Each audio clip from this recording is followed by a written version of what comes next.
Welcome, everyone, to Mindful Radio. As you know, we do a lot of live talks now on YouTube, and we are excited today. I'm very excited that I have Andy Pondillo here from LinkedIn. He is a senior consultant, senior content strategist for LinkedIn as a consultant. And so, welcome, Andy. Well, thank you. Happy to be here today. Yeah, and I'm really excited about our topic today because mental health is one of the biggest challenges that we face in our time currently. But you have a focus on mental health and social media, which is a whole another dimension. So we would love to, first of all, what brings you onto, I know you've been a social media strategist for many years, and you've probably seen it evolve. It changes almost daily, I think, but you've seen it evolve in so many different ways. I'm wondering, what do you think are some of the big trends you're seeing when we look at mental health crisis and social media? Well, definitely. So I think what it really boils down to is you have to take it back to the past of social media to learn about the present and the future. So if we just go back to, let's go, I call it the Wild West era of social media, and that's somewhere around 2012 to 2016. So of course it was around before then, but we started to see more modern things in this era. We started to see video, we started to see ads, we started to see multiple platforms fighting for placement. You know, in the old days, it was MySpace, it was Facebook, and now you have Facebook, Twitter, Instagram, and then of course LinkedIn, and a lot of new platforms all getting into that sphere. And what we see during this time frame is a battle for attention from the platforms in order to serve more inventory on the platforms. So I think it's a great solution because we've talked about inventory. Those are your ads you see on Facebook, Instagram, and we also, we find some awesome deals by just scrolling through our feed. I've been able to capture great vacation packages. I've bought Oh, things like wow.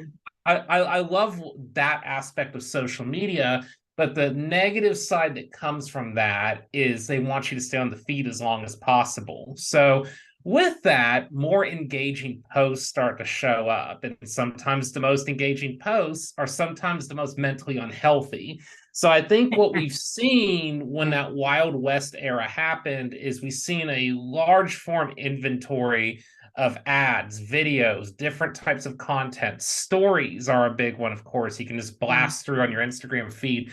They're all trying to get that attention, and that doesn't have to be an ad. It just needs something that holds you on the platform. And when that started to happen, I think the whole industry, we had to take a step back as a whole and realize that may not be good for everybody's mental health because some of the posts were prioritizing or getting a lot of attention to hold you on the platform might be a lot of people yelling at each other, news Mm. stories that are negative, things that are happening right now. That's a big thing on Twitter. It's a news outlet. So we have to balance that. I don't know if there's a perfect way it's been done. I think social media channels are starting to catch up and get better about this, but I do believe that's where it began. And I think also the other component that I find interesting is that, I mean, there's just a lot of hype, right? So to keep people on, I noticed that more people are feeling comfortable being vulnerable on social media. So there's this big thing about, destigmatizing things like mental health, and then there was the Me Too movement and a lot of these things Mhm. that are being shared on social media. So in a way, it's good and bad. It's great that people can come out and really truly share their feelings. But now I also think that, there's just such an extreme to that where everybody's just constantly trying to go after the numbers, right? It's like, I want to get to 1 million followers, then it's 10 million, then, so that way more company, right? It's the whole, like the Kardashians have multi-millions of followers. So they get large brand contracts and endorsements. Mhm. So there's It, that it's part of it, you know. It is something that it's, if there's such thing, it's like a social media drug, if you will. So I was a Right. social media manager before being at LinkedIn and doing the consulting work I do now. So my background before I got into more of the business side of social media is I was a person updating the feed. So I Mm. can name three different times, and they were very exciting as a social media manager, that I was able to take our accounts viral, meaning we got attention Mm. on news outlets, different people talking about it, got shared thousands of times. And, when you do that as a social media manager, it's kind of like, okay, we've made it. It's like we did Yes. something big, but that also isn't sustainable day to day. And that's what we see sometimes with personal accounts is they might hit something real big. You're talking about the influencer market. Right. Influencers, there's some that we call macro influencers that have lasted for 10 years, and they're brilliant, they're really good at what they do. The majority of influencers fall into the micro influencer category, which do unfortunately have a lifespan. So what you have to kind of protect yourself against is what you're talking about, is not judging your mental health or your character based on how many likes and followers you get. Right. Know that what you're doing, if you're providing great resources and information, I like watching cooking influencers. I learn new recipes. It's wonderful, but you can't judge your soul worth based on what your reaction is on social media. And I think sometimes people inadvertently get into that rabbit hole. I'll even say, as a Mm-hmm. social media manager, I don't care about going viral as much in my last few years of doing that type of work. But when I got it, up to that peak, you start thinking about, okay, I got this many likes, I got this many follows. What can I do to one up it next time? And that's a really hard pattern to follow, because there's a number of variables as to why something works or doesn't work. And a lot of times it has nothing to do with skill. A lot of it's timing plus skill, right moment, somebody shared it and it caught on. So, there's a lot of luck involved in the game. And, again, you can't let that be your entire self-worth and get addicted to that stimulating experience of getting a lot of engagement. Yeah, I know. I find that a lot in my coaching clients that, we tie our self-worth to, especially if you're trying to get more clients through using social media. Now, specifically with LinkedIn, I will ask this question just because I've noticed over the last 5 years or maybe a little longer, LinkedIn used to be extremely focused on just professional content, right? So content geared towards our professional life. Like we had when I worked at big companies like Gartner or Ernst and Young, we were very particular about what we post so that we don't appear unprofessional, right? Because Mhm. it looks bad and it's just a professional environment. Now I see that LinkedIn has become this place where people are posting everything, from their personal issues.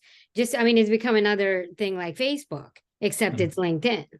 And people are trying to do that to get more likes or get more views, or I don't know what the actual underlining thing is, but it's like people want to share everything. So I personally have a hard time sometimes posting videos on there because I always loved LinkedIn because it was only professional content, but now everything is fair game on LinkedIn.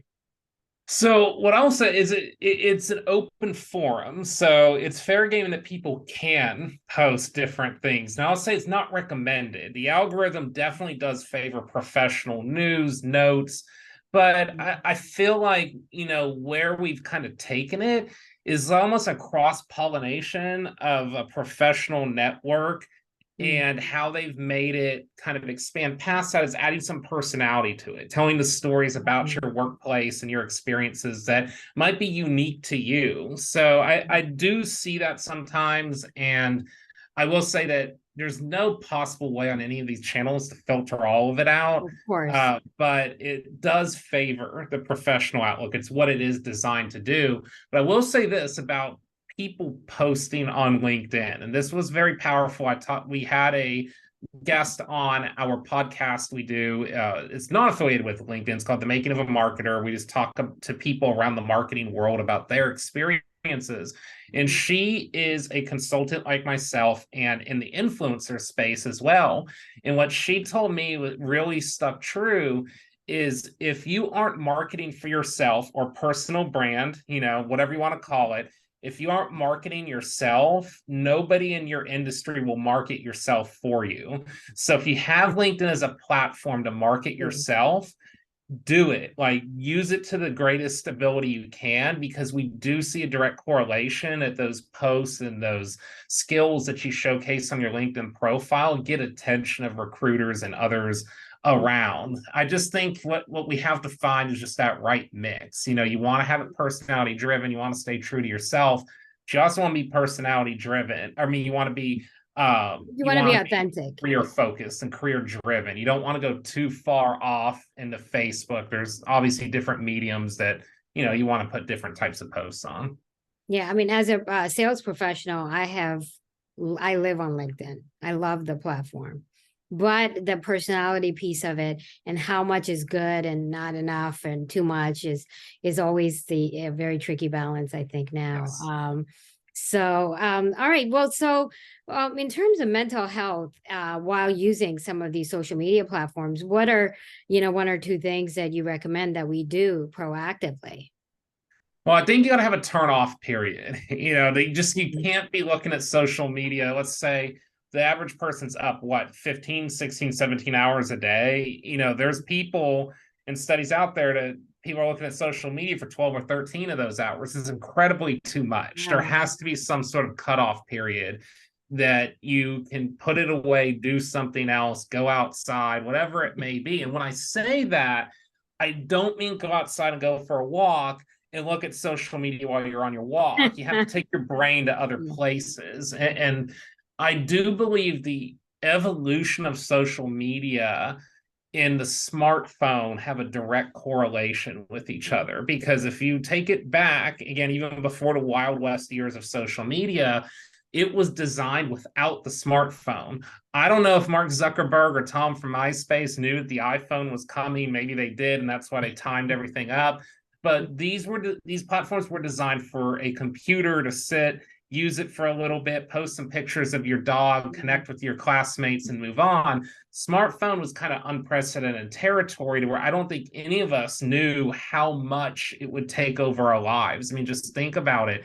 Ordering food, getting news, looking at videos, updating your status, doing your banking, like everything is one thumb touch away. We used to say click away. Now it's just, a thumb touch away. So my best recommendation is, social media, there's a lot of good and there's a lot of bad to it. But I think that with anything, you can overdo it. So just, you got to have a cutoff period and figure out what works for you. Like for me, I can't drink coffee after 2 o'clock in the afternoon or I'm up all night. So just like something like that, just put a cutoff period, monitor your screen time and stick to it. Make a commitment that you're not going to overdo it with social media. And by doing so, you might find some new hobbies to explore.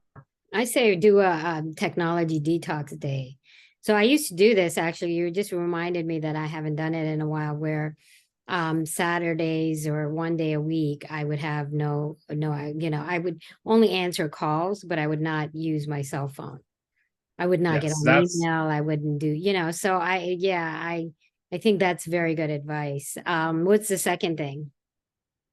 Second thing I would say is focus on positivity on social media. I mean, unless you want to go on there and like argue. I mean, there's people that just love to go on social media and argue, but I wouldn't recommend that. But focus on positivity. Remember the algorithms.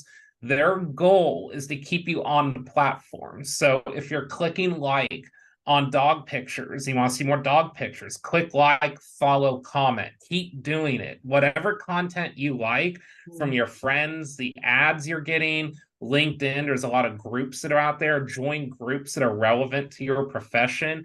Customize the platform to things you like, because once it starts to learn that, it'll feed you more of the things you like and less of the people screaming and yelling at each other. But the only way that the algorithms will understand this is by user feedback. So definitely Give user feedback. If you see an ad, you're like, this wasn't relevant to me, this is junk. There's on most of the channels now, you can click on the top right hand corner and you can say hide this page, hide this ad. Do work on social media. People spend a lot of hours on it. Those are things that just take a couple of seconds to do. Just rage comment if you feel like commenting, and then hide the stuff that is irrelevant. It'll start crafting your feed in a way that's more catered towards you. That's a great advice. And I'll remember to do that. I've started using it more and more. But thank you for that. And thank you for your time and all that you do here. I mean, you've been in the social media or content strategist for a very long time. So having someone in this domain where things are changing by the day as an expert is quite an honor. And someone also that's really sensitive to the mental health crisis, because there are a lot of different dimensions to this, even on social media. And so I'm glad that you're looking at that and aware of that at LinkedIn. So thank you so much. Definitely. And well, I'm sure we will share more information soon. Thanks, everyone.